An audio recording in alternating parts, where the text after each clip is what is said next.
I adjusted the open sign in my tiny pharmacy window, watching my parents' Mercedes pull into the modest parking lot. Their annual visit to check on their struggling daughter always came with the same pitying looks and thinly veiled suggestions about selling the business. Mom's designer heels clicked across the linoleum floor I'd deliberately kept from my grandfather's days. "Darling, this place looks exactly the same." Her tone suggested that wasn't a compliment. "Still running this little shop yourself?" Dad asked, his CEO confidence filling my carefully modest space. "You know, Peterson Pharmaceuticals is always looking for corporate pharmacists. Benefits, stock options." I checked my encrypted phone. 8 minutes until the market opened. "One tiny drugstore," Dad scoffed, picking up a generic aspirin bottle. "Your MBA was meant for bigger things. We didn't send you to Harvard for this." If only they knew that the outdated computer behind my counter was actually a terminal connected to my global operations center. That the storage room housed servers monitoring pharmaceutical production across 4 continents. That their failing daughter had spent 5 years building something they couldn't even imagine. "Speaking of Harvard," Mom sighed, "your brother's making partner at Goldman. He could help you invest the sale money when you finally close this place." My secure phone buzzed. "Market opens in 2 minutes. All positions confirmed." "You should at least modernize." Dad gestured at the vintage pharmacy shelves. "This looks like something from your grandfather's era." "Grandfather taught me everything I needed to know," I replied, watching the clock. "About patience. About looking beneath the surface. About building something lasting." The old TV in the corner, deliberately kept for this moment, flickered with breaking news. "Major pharmaceutical merger. Unknown CEO acquires industry giant." Dad's criticism faltered mid-sentence. Mom's perfectly manicured hand froze on her designer purse. My phone lit up. "Board meeting in 10, Madam Sue. Private jet standing by." "That merger," Dad whispered, recognition dawning as he read the ticker. "That's Peterson Pharmaceuticals. They're being bought out by Harrison Global Holdings." I finished, finally dropping the modest pharmacist act. "My company. That little drugstore you mocked? It's the public face of the largest pharmaceutical empire you've never heard of." The TV continued its breaking coverage. "In a shocking move, Harrison Global Holdings, a previously unknown entity, has acquired pharmaceutical giant Peterson Corp in a $68 billion deal. Industry experts scrambling to identify the mysterious CEO behind." "That's impossible," Dad stuttered, his own corporate expertise failing him. "Peterson is too big.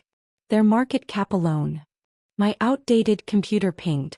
The hidden screen showed real-time stock positions, global manufacturing facilities, and a network of pharmaceutical research labs stretching from Boston to Singapore. "Ms. Harrison," my assistant's voice came through the hidden earpiece, "the board of directors is assembled. Tokyo and London offices standing by. And the FDA commissioner needs to discuss the new cancer drug approval." Mom sank into a vintage pharmacy chair, her Chanel suit against the worn leather creating a perfect picture of worlds colliding. "Cancer drug? The one Peterson's been trying to develop for a decade?" I smiled, pressing my palm against a hidden scanner. The storage room door clicked open, revealing a state-of-the-art command center. "We solved it 6 months ago. Along with treatments for 3 other incurable diseases." Screens lined the walls showing pharmaceutical plants, research facilities, and distribution networks that made Peterson look like, well, a tiny drugstore. Each monitor displayed another piece of my empire, all hidden behind this modest facade. "But the startup costs," Dad protested weakly, his CEO brain trying to calculate impossible numbers. "The research facilities alone would require billions. Remember when Grandfather left me his worthless pharmaceutical patents?" I typed a command, bringing up archived documents. Turns out he wasn't just a small-town pharmacist. Those old formulas? They're the foundation of modern cancer treatment. The TV anchors were getting frantic. "Harrison Global Holdings also announces breakthrough treatments for multiple sclerosis, Alzheimer's, and rare genetic disorders. Stock markets worldwide responding to." "Your brother's Goldman partnership," Mom whispered. "He's been trying to identify the mystery pharma company buying up research facilities." "I know," I replied, checking another screen. "His firm tried to block my Taiwan acquisition last month. Cost them quite a bit of money, didn't it? My phone chimed again. Air Force One requesting secure line. President wants to discuss national medical stockpile. Dad's hand trembled as he reached for his own phone, probably trying to access his stock portfolio. Peterson's shares, they're soaring. The whole market is. Side effect of curing the incurable, I noted, entering commands that would reshape the pharmaceutical industry. Turns out grandfather's old-fashioned approach to medicine had merit. While Peterson chased profits, we chased cures. The hidden elevator hummed to life. Your helicopter is ready on the roof, ma'am. The board's waiting. You should join me, I told my shell-shocked parents. See what your struggling daughter actually built. Unless you'd rather stay here and count generic aspirin bottles. The private helicopter lifted off from my tiny drugstore's hidden rooftop pad, giving my parents their first aerial view of what I'd actually built. The modest pharmacy was just the tip of a massive research complex, most of it buried underground.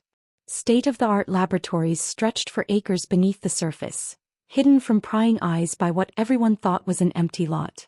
Latest acquisition numbers, ma'am. My CFO's voice came through the helicopter's secure comm system. Peterson's board just realized we also control their offshore subsidiaries. They're unsettled. Dad's face, already pale, went almost white. Offshore subsidiaries? But those are hidden through shell companies. Which I started buying 5 years ago, I replied, watching global markets react on my tablet.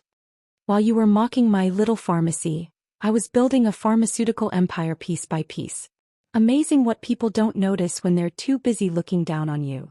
The helicopter banked, revealing more of my hidden infrastructure. Underground tunnels connected to private shipping lanes, automated manufacturing facilities disguised as warehouses, and a private airstrip handling cargo planes filled with life-saving medications. Your quarterly profit projections, ma'am, my assistant forwarded to my tablet. We've exceeded Peterson's annual revenue in the past 3 weeks. Mom's perfectly manicured hands clutched her designer purse. 3 weeks. But Peterson is the largest. Was the largest, I corrected, signing digital authorizations for more acquisitions. Currently, Harrison Global Holdings produces 60% of the world's critical medications. Peterson was just the public face of the industry. The real power was always hidden. My tablet chimed with urgent messages. Asterisk, who emergency meeting requested. Asterisk, Gates Foundation seeking partnership. Asterisk, Chinese Pharmaceutical Authority in crisis session. Asterisk, Wall Street Journal. Mystery so revolutionizes global health care. Ms. Harrison, my head of security radioed, the FDA Commissioner and EU Health Committee are waiting in the main conference room. And sir, he addressed my father, your company's board is trying to reach you. Something about a complete market reorganization. Dad fumbled for his phone, suddenly remembering he was CEO of a now minor pharmaceutical company. My board, they'll want to know. That your daughter just became their boss? I smiled, watching his corporate confidence crumble. Don't worry. I'm keeping their jobs. For now. The helicopter approached our real headquarters, a gleaming tower of glass and steel, its true purpose hidden behind mundane corporate branding. Below, news vans were already gathering, trying to solve the mystery of the unknown CEO who just reshaped global healthcare. That cancer drug Mom mentioned? I pulled up the research data. We're releasing it at 10% of Peterson's plan price. Affordable healthcare tends to upset the market. Speaking of which, the helicopter landed on the tower's private helipad, where Dr. Sarah Chin, my chief of research and the brilliant mind Peterson had once rejected, waited with a team of executives. The cancer drug trials, she announced, holding up her tablet. 100% efficacy rate. The FDA's fast-tracking approval as we speak. Mom's hand flew to her mouth. 100%? When you're not cutting corners for profit, I explained, leading them into my real office, amazing things happen. Show them the cost analysis, Sarah. Dr. Chin projected a holographic display. Production cost, $3 per dose. Peterson's plan price was $120,000 per treatment. Our price? $1,200. You'll bankrupt the company. Dad exclaimed, his CEO instincts kicking in. Actually, I pulled up our financials. We'll make more money than Peterson ever did. Volume over margins, Dad. Basic business principle you taught me, remember? We'll treat 1 million patients instead of a few thousand. The wall of screens in my office showed our global operation in real time. Factories ramping up production, research labs processing data, hospitals worldwide preparing for a healthcare revolution. Your brother's been trying to buy our stock all morning, my CFO mentioned, entering with more reports. Along with every major hedge fund in Manhattan. Not for sale, I replied, watching Dad wince at the missed opportunity. This isn't about quick profits. Grandfather understood that. A familiar face appeared on the main screen, the Peterson CEO who'd rejected my job application years ago. The board is ready for you, Ms. Harrison. Perfect timing, I smiled, gesturing to my parents. You remember Mr. Peterson? He's about to explain to his shareholders why being the biggest didn't help them see what was coming. Mom's social instincts finally kicked in. All those charity galas, those pharmaceutical conferences, where you sat quietly in the corner. Gathering intelligence. Making connections. Building alliances. I checked another screen showing global market reactions. Amazing what people reveal when they think you're just a small-town pharmacist. The elevator chimed and my inner circle of executives entered, each headhunted from companies that had underestimated them. Scientists, strategists, and visionaries who'd been dismissed by the old guard. The WHO's secretary is on line 1, my assistant announced. The EU Health Commissioner on line 2. And, your brother's investment firm is attempting another hostile takeover. Put the WHO through to the conference room, I instructed. Tell the EU we'll meet in an hour. And remind my brother that hostile takeovers only work if the target company's shares are public. Dad's phone buzzed. Probably his board demanding answers. Mom's social calendar notifications kept pinging as her pharmaceutical society friends tried to figure out their new reality. Shall we? I gestured toward the conference room. The Peterson board is waiting to meet their new owner.